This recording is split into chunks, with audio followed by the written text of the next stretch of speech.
Coming up on the show, the war on Iran enters day 4 as Tehran closes the Strait of Hormuz and the death toll crosses the 600 mark.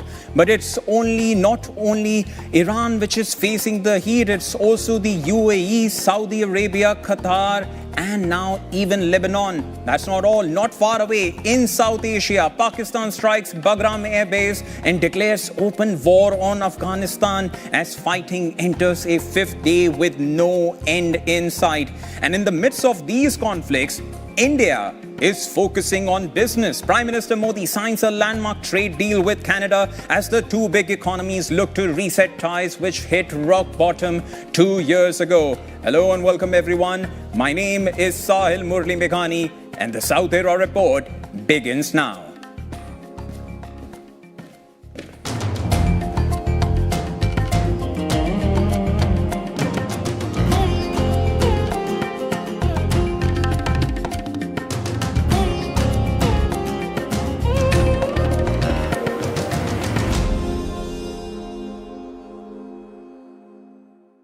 Our top focus remains the United States and Israel's war on Iran. The Middle East is bracing for a prolonged conflict. US President Donald Trump has said military options against Iran could last 4 to 5 weeks, though he insists forces are ahead of that timeline. It is now day 4 of the joint US-Israeli campaign, which has hit thousands of targets across Iran. Tehran puts its death toll at least 600, with one human rights group estimating as many as 742 killed.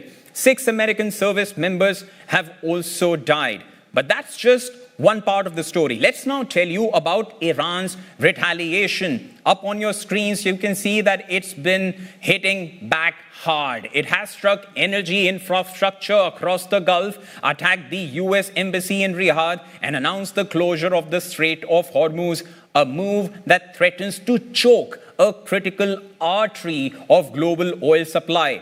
Israel has opened a second front, launching a new ground incursion into southern Lebanon while continuing strikes on Tehran, including a hit on Iran's state broadcaster as well. Air travel across the region, as you can see on your screens, missiles and drones are flying. So airlines have virtually ground to a halt. Oil markets are surging while stock markets are in red. Very dramatic visuals coming in from those regions, from all of those countries, Iran, Israel, the UAE, Saudi Arabia, Qatar, Bahrain, and many others. Iran, though, has now formed a temporary leadership council following the death of its supreme leader. Trump says Tehran's new leadership has signaled a willingness to talk. But for now, the drones, as you saw, are still flying, the bombs are still exploding, and the missiles are still being launched. Like always, South Iran Network wants you, the viewer, to not only know what's happened or happening, but also what it means for you and what is likely to happen next. And to do exactly that, I'm being joined by global affairs analyst, Dr. Sami Aryan. He joins me now from Istanbul. My first question to you is this. We already know what's happening. It has already ballooned into a wider regional conflict. We already have, 10 countries involved in this? The United States, Israel, Iran, the UAE, Qatar, Kuwait, Saudi Arabia, Cyprus, Bahrain, and now even Lebanon. As the latest and the most volatile addition, if I can call it, and if you factor in the United Kingdom, now allowing its base to be used for launching strikes directed at Iran, that makes it 11. Who is left anymore? What's next? Help us understand which direction is this conflict heading. Well, thank you for inviting me. First of all, we need to understand what's happening here. What's happening here is that Israel, after 2 years of genocide, after waging a war of genocide, extermination against the Palestinians, thinks that it's invincible, that it can dictate to the region, that it can become the hegemon of the region. But it can't be the hegemon without actually knocking down Iran. So what this is, it's an attempt by Israel, which recruited the United States. Netanyahu was able to get Trump to do his dirty work, in order to have a regime change in Iran. They want to break up the country of Iran. They want to have a regime change in Iran. And that's why they waged this war. What they did not expect is that Iran would be able to counter this and start an all-out regional war, which it has actually threatened way before this had started. And to start this, they decapitated much of the leadership of Iran, including the supreme leader, which really enraged the nation of Iran. And now we have a war, a regional war, like Iran has said. And Iran started attacking the American bases across the Middle East. The United States has about 60 plus bases, mostly around Iran, mostly in Arab countries, and therefore it has lashed out at these bases, including after the GCC countries, as well as Iraq, Jordan, of course, Israel, designed a state, and now any other country that may join. Since the United Kingdom said it's joining and allowing the United States to use its bases, that's why they hit Cyprus.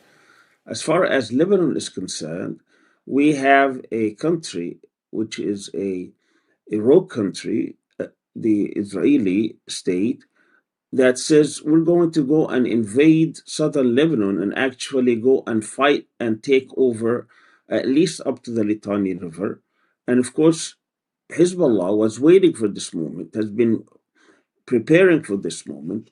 Israel had a ceasefire with Lebanon, with Hezbollah, for about uh, sorry, it had a ceasefire since November 2024, and it violated that for about 15,000 times. And now it's want to take advantage and go and disarm Hezbollah. But Hezbollah has nothing to lose because it has prepared for this moment. And now we have a war in Lebanon, a ground war in Lebanon, in which Hezbollah is also fighting back in order to take advantage of the situation, since Israel wants that fight and Hezbollah has been waiting, as I said, for this. So what we have today is an attempt by Israel to decapitate, try to break up, try to change the regime, recruiting the United States, wants to go and occupy southern Lebanon. Hezbollah wants to fight in order to get back at Israel, which killed thousands of its soldiers. And that's where we are. Uh, while we have discussed the geopolitics of it, I also want to ask you about the economics of it. The economics of it really is quite straightforward. Many experts are still focused on crude and energy markets, but the effects are no longer limited to energy markets, right? Countries that depend heavily on imported crude, including India, are bracing for larger oil bills that can strain trade balances and push up inflation, because when crude prices go up, fuel costs usually follow, then transportation price goes up, and eventually the daily essentials that you and I consume become very, very costly. So economically, what sort of an impact are you seeing of the conflict having on the wallet of South Era Network viewers and for everyone across the world? What we have is an asymmetric warfare. So Iran is trying to play all the strong hands that Iran has, and basically Iran at a very strategic position, being in control of the Strait of Hormuz. The Strait of Hormuz is that where 20% of the oil passes, and if the United States and Israel want to change regime in Iran, they will fail to do so, but there will be consequences. Part of these consequences is the fact that Iran can close down and can impact the price of oil throughout the world. Iran has been under tremendous sanctions now for many years, basically instigated by the United States when Trump ripped apart the nuclear agreement, and it's trying to actually get back to that agreement. Iran is not interested to close down the Strait of Hormuz. But if this is going to be the price in order for that regime to survive, be it. So the fact that they waged this war, they decapitated the leadership, they killed over 40 of the leaders of the country of Iran. Then Iran started not only closing the Strait of Hormuz, but starting a drone and missile attack against all the American bases and those countries that host these. And that impacted certainly the whole economic situation. If 20% of the world oil is stopped, that will have an immediate impact on the price of oil. Today it reached $80. If this continues for another week or two, it will get to the range of $200 to $300 per barrel. That's going to have not only a recession, it's going to have a depression because the whole world is going to be impacted. The economy of the world would be impacted. And therefore, Trump was playing with fire. He thought that this is an easy ride like Nicaragua, or he can dictate to the Iranian leadership what he wants.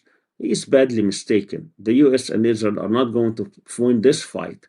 This fight is going to actually be the unraveling of the American empire and the end of the Zionist state if it continues as it has been. So at a micro level, at a common men and women level, it could put real pressure on household budgets. And at a macro level, it could make it really tough for not just governments, but also central banks worldwide to make very tough economic policies if this goes on for a long period of time. What I also want to understand from you is that now Donald Trump is saying this operation could last 4 to 5 weeks, but we are already seeing Iranian retaliation across the Gulf, a ground incursion into Lebanon, and the Strait of Hormuz now closed. At what point does a 4-week operation become something much larger and much harder to control for all the parties involved? Donald Trump is delusional. He's also lying to his people. He has no strategy. His only strategy was to kill Iranian leaders, thinking somehow they will capitulate. He's badly mistaken. That's not going to happen. Trump was manipulated by Netanyahu. Now he's paying the price. He can start the war, but he can't end the war. Iran has said there will be no negotiations and that they cannot dictate to Iran and that they will be learned a hard lesson. Killing a leader has consequences. This is unprecedented in the history of mankind, really. We've never seen something like this, where he thinks he can go and kidnap Venezuela's president and get away with it. And now he wants to go and kill another leader, and he thinks he can get away with it, and he can dictate to Iran. He doesn't know what he's doing. I mean, obviously, there's something that there are some strings that they are trying to pull against him, but regardless, he is not going to be able to dictate to Iran, and he's not going to be able to end this war, not in 2 weeks, not in 4 weeks. This war will end when Iran decides that it will end. Iran has been able to actually impact what's going on, and what he is trying to do is to tell his people a story, a narrative that is farther from the truth. So Dr. Aryan is indicating there that it could take longer, and the ball is no more it is no more with the United States to dictate terms, but rather it's now how Iran responds to it. That's how the flow and the pendulum is swinging in different directions. Thank you so much, Dr. Aryan, for helping us understand where this story is heading next. But like always, it's the common men and women who are bearing the brunt of this conflict. Two of the world's largest airports in Dubai and Doha are closed, with hundreds of thousands of people stranded in South Asian countries trying to get back to the region for work. Let's listen into some of these people whose life has been terribly impacted by the ongoing escalation. मैं कलकत्ता से हूँ और मैं जाएगा Dubai Abu Dhabi और मेरा ticket था कल 12:45 में और कैंसिल हो गया और अभी बोल रहा है जो थोड़ा 2-4 दिन रुक जाओ इधर कोई जगह में रुक जाओ फिर भी फ्लाइट चालू होगा तो आपको टिकट मिलेगा তো আবু ধাবিতে এই হয়েছে না যুদ্ধ বিমান এখন এই ঝামেলার জন্য আমি এখন ক্যান্সেল হয়েছে আমার বলেও না যে তোমার একদিন আগে পিছে তোমার ফ্লাইট দিই এখন আমি তো বই রইছি এখন আল্লাহ জানে কি হবে From one conflict to another, from West Asia, let's take you to South Asia, where Pakistan and Afghanistan are now in open war.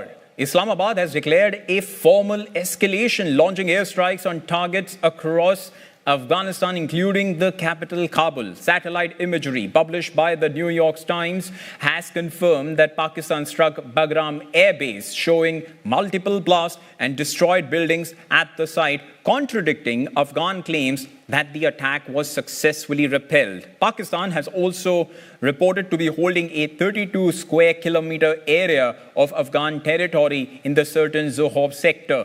Islamabad has rejected any dialogue, its spokesperson saying, and I quote, "There won't be any talks." Pakistan says its forces struck 22 Afghan military targets, killing at least 274 Taliban fighters. 12 Pakistani soldiers have been killed. The Taliban puts its own losses lower, claiming 55 Pakistani soldiers killed and 19 post-captured. These figures, though, still remain unverified, as these are claims flying from both the sides. Kabul says Afghan forces have also destroyed Pakistani tanks and military posts in Paktika. Islamabad says its operations target militant infrastructure, accusing Afghanistan of harboring Tehreek-e-Taliban Pakistan insurgents. Afghan officials deny that claim. Saudi Arabia and Qatar, remember, had offered to mediate, but with both countries now absorbed by the crisis in Iran, prospects for outside intervention look increasingly slim. My colleague, Shabnam Nasibi, South Era Network's correspondent Shabnam Nasibi, has more on this.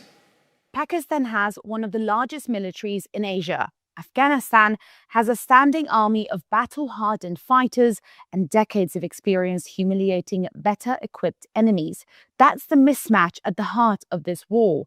When Pakistan launched Operation Ghazab al-Haq 6 days ago, it struck 46 locations across Afghanistan, including Kabul and Kandahar. At least 42 civilians are confirmed dead, according to the UN. Then on Sunday, Pakistani jets entered the airspace over Bagram, the nerve center of the entire 20-year American war, the base Trump has repeatedly said that the US should never have given up, the one he called strategically critical because it sits an hour from where China makes its nuclear weapons. It's one of the most powerful runways ever built. Afghanistan said it repelled the strike with anti-aircraft fire. Pakistan has not yet commented. Until that moment, Pakistan had deliberately avoided major infrastructure, a signal that things could get worse. Hitting Bagram removes that ambiguity. One Pakistani military analyst asked the question openly. Pakistan has the capacity to do airstrikes, but where does it go from there? Well, nobody has a clean answer. We all know that the government in Pakistan supported the Taliban, the Afghan Taliban, for many years, in the 90s and the 2000s, and provided havens to them during the period where the US and NATO were in Afghanistan. Pakistan says it has no choice. They are accusing the Taliban leadership in Afghanistan of harboring and supporting the Tehreek-e-Taliban Pakistan insurgents who are waging an insurgency inside Pakistan. The TTP has killed over 1,300 people inside Pakistan since 2021. Last year was the deadliest in nearly a decade. Diplomacy with the Taliban has failed, so now it's trying airstrikes. But you can win the air and still lose the war, because overnight the Taliban forces crossed the Durand line and seized 8 Pakistani military posts. Drone strikes have hit a Pakistani airbase deep inside the country, and Pakistan claims that at least 415 Taliban fighters have been killed. Afghanistan, on the other hand, claims that over 80 Pakistani soldiers are dead. Neither figure is independently verified. Both sides have vowed to escalate the violence further. On the one hand, the Afghan Interior Minister Sirajuddin Haqqani has threatened Pakistan to send more fighters to the border, has told Pakistan, I quote, "do not test our patience." On the other hand, Pakistan has been relentlessly targeted with airstrikes. The geopolitics are also not helping. India, Pakistan's historical rival, has quietly backed the Taliban for no reason other than that weakening Pakistan suits it. China has investment on both sides and wants this over, but has no real leverage to end it. And the US is backing Pakistan, but every diplomat with real leverage is consumed by the war involving the US, Israel, and Iran, which killed Iran's Supreme Leader Khamenei over the weekend and is remaking the region simultaneously. This war is 6 days old. It has no ceasefire, no endgame, and nobody with power to stop it paying attention. The risk of wider escalation remains high. So that was Saudi Arabia Network's Shabnam Nasibi helping us unpack what's happened so far. But let's now discuss what's expected to happen next. And for more on this, we are being joined by Taimur Khan, Senior Research Associate at the Institute of Strategic Studies in Islamabad. My first question: Pakistan has now declared open war, struck Bagram, and claims it is holding Afghan territory. At what point does this cross from a counter-terrorism operation into something that risks destabilizing the entire region? Well, first of all, for having me on your show. With regards to your question that when the line might be crossed between this being a counter-terrorist operation and being something totally different, well, as the spokesperson for the Pakistani military, the responses or the attacks that launched by Pakistan against the different Taliban and their militants across the border have been very calculated and targeted. And all those airstrikes, all those ground operations have been primarily to target specific terrorist installations that are primarily owned by the Tehrik-e-Taliban Pakistan or ISKP and other militant outfits that are Pakistan ideologies. They have ensured that there is minimum amount of collateral damage and no civilian casualties take place. But it is also a fact that since most of these terrorist installations or their hideouts are placed inside normal populations, so of course when they are targeted by missiles or by aerial attacks, it does occur in some civilian collateral as well.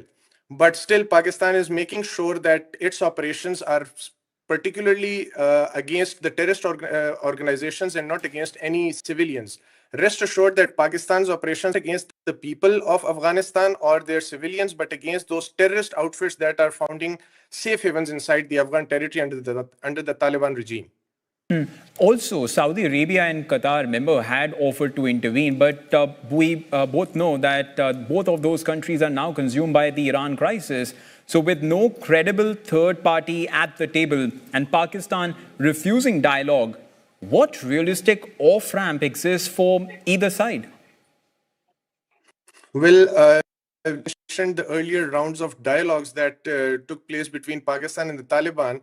They were because of the uncompromising attitude of the Afghan Taliban to take any substantial or significant actions against the terrorist outfits that they are providing safe havens from, and those organizations that are attacking Pakistan ever since the Taliban have come to power. And this has been Pakistan's red line, that Pakistan is not going to compromise on this one particular agenda point, that unless and until significant action is taken against those terrorist organizations that are launching attacks against Pakistan, Pakistan will not enter into any sort of political negotiations or talks with the Afghan Taliban regime, because that is the main point of contention countries. And until that point is addressed, there is no point in having several rounds of negotiations if the Taliban refuse to compromise on this main agenda that Pakistan is stressing on. Apart from that, Pakistan will never listen to any third party unless and until those third parties also take into consideration that the Taliban are going to ensure to take actions against those terrorist organizations, primarily the TTP. And also on the Taliban are fighting on multiple fronts. There's Pakistani airstrikes and ISK insurgency, and now the loss of their Saudi and Qatar to the Iran crisis. Is this a regime that can sustain a prolonged conflict with Pakistan? Or does Kabul actually need an exit more urgently than it's letting on? Well, you are absolutely right in pointing out that the Taliban have shown signs of escalation and willingness to negotiate with. But Pakistan will not stop its operations, as it has been stated by its military representative that unless and until we see some on-ground assurances and some on-ground being taken, Pakistan is not going to stop the operation that it is currently undertaking against the terrorists inside of Afghanistan. But still, the main question is that they are totally incapable of fighting a prolonged or even a with Pakistan, let alone sustain a conflict with a country whose conventional asymmetry is profoundly large as compared to that of the Taliban. And Pakistan also realizes that. That is why the Pakistani actions have been very constrained, because we also don't to increase any instability or chaos or useless destruction inside of Afghanistan. The actions are calculated just to convince the Taliban authorities change their course that they are currently at the moment, and that is providing safe havens to those terrorist outfits. Pakistan understands that the Taliban have their own complications to deal with, especially with regards to their governance, as well as their relationship with other militant outfits that are currently in Afghanistan, especially the ISKP. Although that both of these organizations are at loggerheads with each other, but they have also developed a symbiotic relationship with each other. The governance of northern Afghanistan is concerned, because there are several regions in northern Afghanistan where warlords or commanders that are loyal to the ISKP are governing, and they have agreements with the central Taliban authorities to govern those regions on their behest. So they also have a sort of working relationship too, which the Taliban are managing. But as far as is concerned and the current conflict, I don't believe that the Taliban capacity or even the political will to keep on persisting with this escalation. And I think they are showing signs of being and willing to negotiate with Pakistan on this matter. Important point there about the political will. Thank you so much, Dr. Thank you so much, Taimur Khan, for helping us making sense of what has happened so far, and also giving us some glimpse as to what the future holds. We'll continue to keep our focus on those two top big stories, both US, Iran, as well as Afghanistan, Pakistan, because these are conflicts which are still unfolding. For decades, talking about India now, for decades, India has walked a geopolitical tightrope, maintaining ties with both Israel and Iran simultaneously. Now that balancing act faces its biggest test yet, with the US and Israel striking Iran and Tehran hitting back across the Arabian Gulf. New Delhi finds its strategic partners at war with each other. With multi-billion-dollar investments and energy security on the line, can India afford to stay neutral? Priyata Brajbasi reports. Protests erupted across several cities in India as news broke of the killing of Iran's Supreme Leader Ali Khamenei in joint US-Israeli strikes.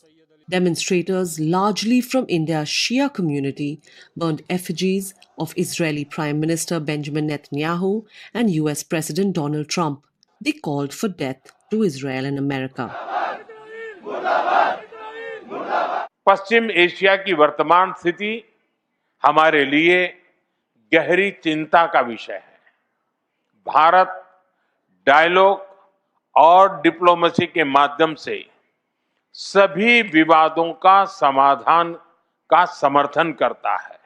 But beneath the calls of diplomacy, Indian Prime Minister Narendra Modi has remained silent and yet to offer a formal statement over the killing of the Iranian leader. The silence comes on the back of Modi's much talked about Israel visit and has been seen by many, including the opposition in India, as a sign that India has chosen a side. The timing was unmistakable. The strikes on Iran began just as Modi left Israel, making India's claim of strict neutrality harder to defend on the global stage. Just before the war started, Indian Prime Minister went to Israel and spent some 36 hours there, which came as a big surprise for everybody as to why he chose to do that. Still not very clear why he did. But now India is totally sold towards Israel and is not really, in fact, condoled the death of the Supreme Leader, Mr. Ayatollah Khamenei. In fact, there have been a great amount of expectation within Indian media and even in social media that he should do something about it, but he has chosen to stay silent. In fact, he has been rather sympathetic to whatever has happened in the Middle East with the countries where Indians are located, but nothing to do with Iran. The diplomatic outreach in the last 48 hours tells its own story. Prime Minister Modi made two notable calls. The first was to the UAE president, where he reportedly expressed India's solidarity with the country, pledging support for its sovereignty, security, and the safety of its people. The other call was to Netanyahu, where he reportedly called for an early cessation of hostilities. But absent from the call list was Tehran. That silence is notable because, like Israel, Iran is also a major strategic partner for India. Delhi accounts for 38% of Israel's arms exports, but India has equally deep equities in Iran, having invested heavily in the development of the Chabahar port, seen as India's gateway to Central Asia, bypassing Pakistan. The cost of this crisis isn't just diplomatic, it's economic. India is already feeling the heat as global oil prices surge, threatening to inflate the country's massive energy import bill. To avoid US tariffs and pivot away from Russian oil, New Delhi recently signed an interim trade deal with Washington. Data from Kepler shows India has begun swapping Russian oil for Middle Eastern supply, the same supply that has now been disrupted. As the region braces for further escalation, New Delhi's immediate focus has shifted to crisis management. For now, the Indian government says its immediate priority is the safety of millions of Indian expats living in the conflict zone and the repatriation of thousands that are stranded by the widespread disruption to air travel across the region. Priyata Brajbasi, New Delhi, South Era Network. Now, staying with India, Canadian Prime Minister Mark Carney has just completed a 4-day trip to India, his first official visit to New Delhi and the first Canadian prime ministerial visit in about 8 years. They reached an agreement on a long-term uranium supply deal and promised cooperation in areas such as critical minerals, clean energy, space, and higher education. It's being seen as a reset of ties after they had hit a historic low. South Era Network correspondent Angad Singh has the South Asian diaspora perspective. Canadian resources worth selling out Canadian values? Prime Minister Mark Carney was welcomed to New Delhi by Prime Minister Narendra Modi, announcing a slate of new agreements, which is a big deal, because until recently, this relationship was at a historic low. The previous Liberal government publicly accused Indian agents of killing a Canadian citizen on Canadian soil. But Carney has made it clear that he wants a reset. There has been more engagement between the Canadian and Indian governments in the last year than there has been in more than 2 decades combined. For Carney, engaging India is about building a network of middle power trade partners, countries that aren't economic hegemons who can support each other's financial interests in a world order that has been ruptured by US President Donald Trump. With India, Carney aims to double bilateral trade to $70 billion by 2030, expanding cooperation in critical minerals, nuclear energy, renewables, education, defense, and even space. But cooperation can also mean overlooking uncomfortable truths. And in Carney's case, it's a bit of flattery too. I wouldn't call India a middle power. I mean, India is, I'm happy for Canada to be called a middle power, but I don't view, in all seriousness, in terms of the trajectory and the ambition. But is acknowledging India as a great power pragmatism, capitulation, or a bit of both? Just before the visit, a Canadian official told reporters that Carney's administration was confident that extortion threats and violence by Indian agents in Canada were no longer continuing. Yet, last week, a Canadian-born Sikh separatist received a duty to warn from Canadian law enforcement, stating that he, his wife, and his children were at risk. And on the very day that Carney met Modi, Canadian media, citing intelligence and police sources, reported that Indian consular staff in Vancouver provided information to assist in the 2023 assassination of a Canadian Sikh separatist leader. But despite this reporting, Carney did not raise this issue in public remarks alongside Modi. Modi, however, did. हम सहमत हैं कि terrorism, extremism और radicalisation दोनों देशों के लिए ही नहीं, पूरी मानवता के लिए साझा और गंभीर चुनौतियां हैं.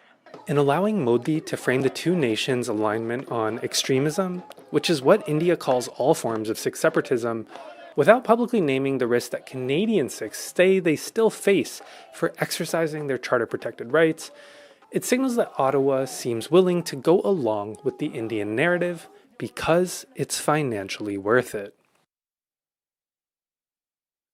Let's now talk about Nepal election. Nepal votes on March 5th, but the campaign trail has moved online and not everyone there is telling the truth. AI-generated deepfakes, doctored images and fake content are flooding social media, with over 90% of users already reporting exposure to false information online. And with nearly 915,000 first-time voters heading to the polls for the first time, experts are warning that Nepal's digital election may also be its most vulnerable. This AI-generated video posted on TikTok shows former Kathmandu Mayor Bailendra Shah accosting ex-Prime Minister KP Oli with a giant bell. The video has over 5.9 million views and counting.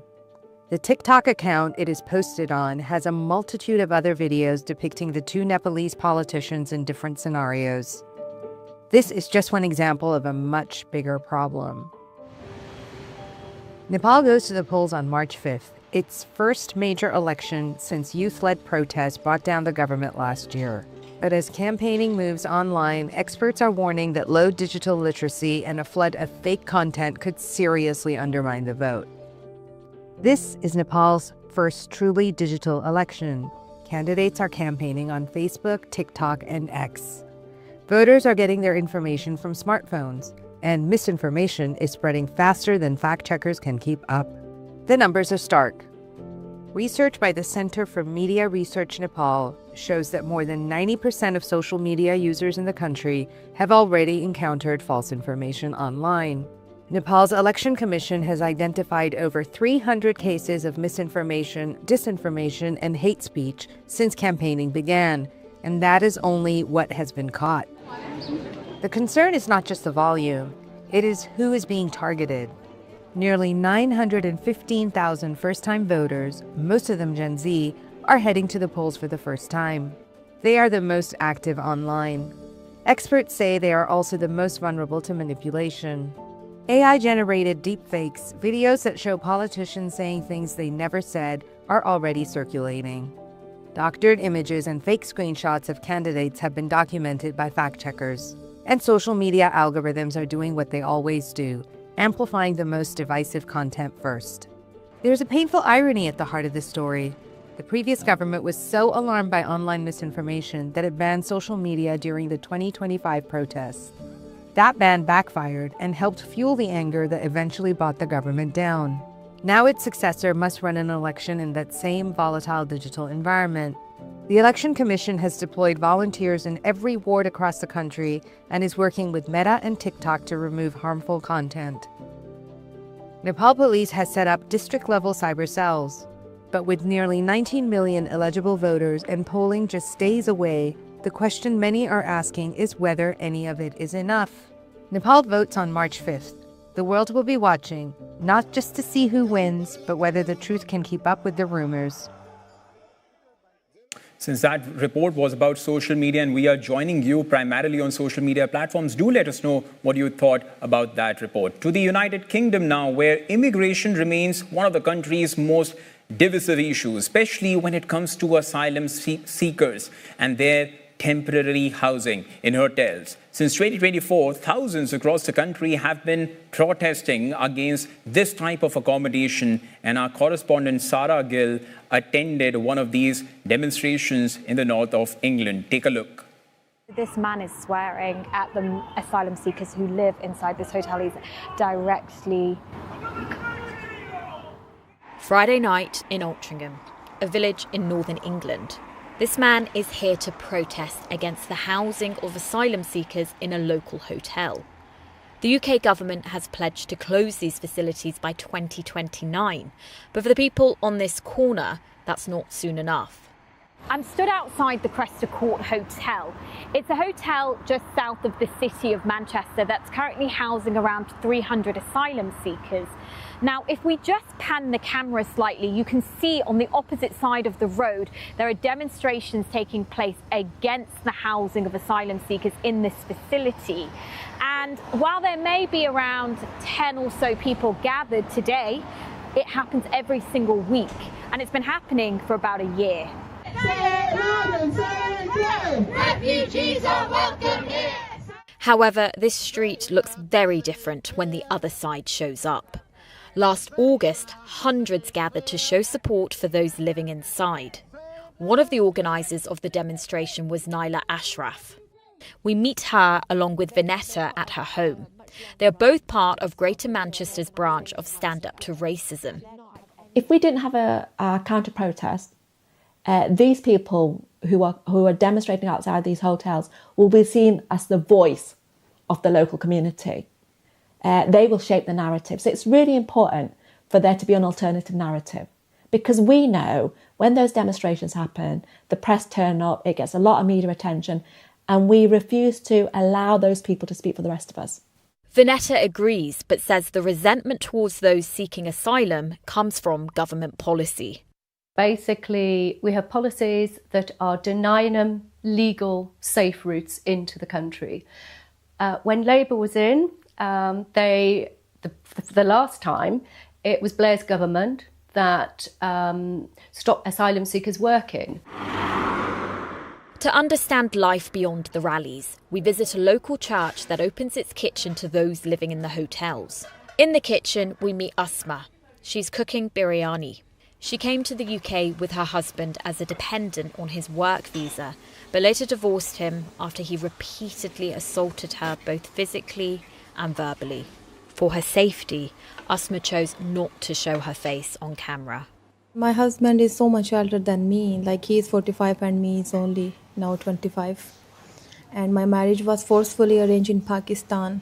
So I was not happy with my marriage. And you know, it's Pakistani mentality. If our parents say you can, and we need to do. Asma tells me starting again in the UK on her own has been challenging, but being able to come here has given her some comfort. And less than half a mile away, another church offers a different kind of lifeline. Pastor Ashley Hardingham provides practical items, everything from SIM cards to clothing. An Iranian man who's here with his 2 primary school-aged daughters in their journey from Iran through Turkey, Greece, and then through the rest of Europe.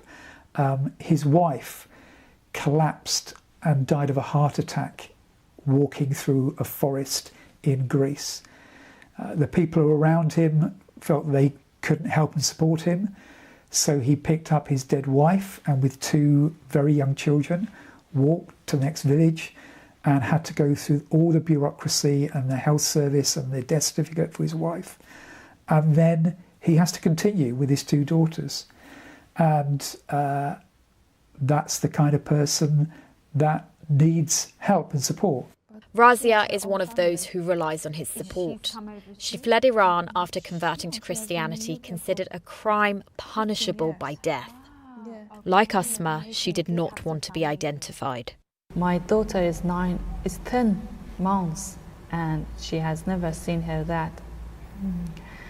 This is terrible. And the people who they are around the hotels and protest against the people who are asylum seeker, I want just tell them, be honest and don't judge these people. They had to do something that maybe they don't want to do.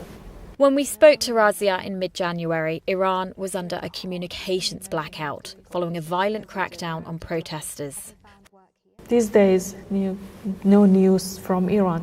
Everything is disconnected, shut down. We don't have any news about my family, my husband. I really miss him. Every night, every morning, I open my phone. Maybe I can see his message. I'm alive. Don't worry about me. I'm here. The children always ask, "Mommy, where is Daddy? When we can see him?" No answer. I have no response. I don't know. It's difficult. That sense of uncertainty is something we heard from everyone we spoke to on and off camera. The protests outside hotels often last an hour or two. But for those inside, the journey they've lived through and the fear that follows them can last a lifetime. We have some breaking news coming in. We are being told, and Reuters is reporting, that a loud explosion has been heard in Dubai. Now, we don't know about whether it was a missile, whether it was a drone attack, whether a missile was intercepted. So we don't know the cause of it. But what we can confirm and report, and the news agency Reuters is now feeding us that information, that piece of confirmed news, that a loud explosion has been heard in Dubai. This, of course, relates to our ongoing coverage of the United States and Israel's war on Iran, where Iran, in retaliation to what it calls retaliation for the killing of its supreme leader, has been attacking countries which it says supports the United States, whether it's Saudi Arabia, Qatar, Kuwait, Bahrain, or the UAE. Earlier as well, there have been several reports, instances of drone attacks as well as missiles being directed at the UAE, including a drone attack that was foiled, but the parts of that drone which was intercepted fell on an area inside the Dubai airport, injuring 4. And now we are being told, after some moments of silence though, because from Dubai we did see some flights taking off today. India, for instance, arranged 7 flights bringing back some of its nationals who were stuck in Dubai. And after those, that eerie silence that continued for the entire day, we can now report it has once again started to happen in Dubai, where an explosion has been reported. As I said, we don't know the cause of it, what caused it, but yes, warning alerts have been sent out to residents all across Dubai. They have received. I am just looking at a tweet by a UAE national who has put out a screenshot of an alert that he just received on his mobile phone. So it's a developing story, and we are trying to ascertain more details about it as well. In fact, we'll continue to report on that story. But for now, let's shift our focus back and get you some speed news, where fighting has now intensified in Eastern Democratic Republic of Congo, as a drone strike reportedly killed a senior commander from the M23 rebel group near the strategic Rubaya mining area. Authorities have also discovered more than 170 bodies in mass graves near Uvira, with officials blaming rebel forces as clashes escalate. The surge in violence comes amid stalled peace efforts and a worsening humanitarian crisis that has displaced millions across the region. Former New Zealand Prime Minister Jacinda Ardern has relocated to Sydney, Australia with her family based on statements from her office. Her move is now coming 3 years after she stepped down as Prime Minister, and this has sparked discussion back home about New Zealand's brain drain and economic challenges as many Kiwis continue to emigrate out, seeking higher wages and broader opportunities. U.S. First Lady Melania Trump chaired a United Nations Security Council meeting on children and education in conflict, the first time a spouse of a serving world leader has done so. The meeting, held just days after the United States and Israel struck Iran, aimed to highlight education as a path to tolerance and peace. Melania said the U.S. stands with all of the children throughout the world. Iran criticized the U.S. for launching military strikes while convening the meeting, alleging a school strike killed 165 girls. United Nations officials warned the escalation threatens millions of children across the region. With 100 days to go, excitement for the 2026 Cricket World Cup is escalating. Ticket demand is massive, with the best seats for the final fetching over $8,600 and some resales hitting as high as $143,000. Fans are keeping a close eye on political tensions as well, from US-Israeli strikes on Iran to ongoing violence in Mexico.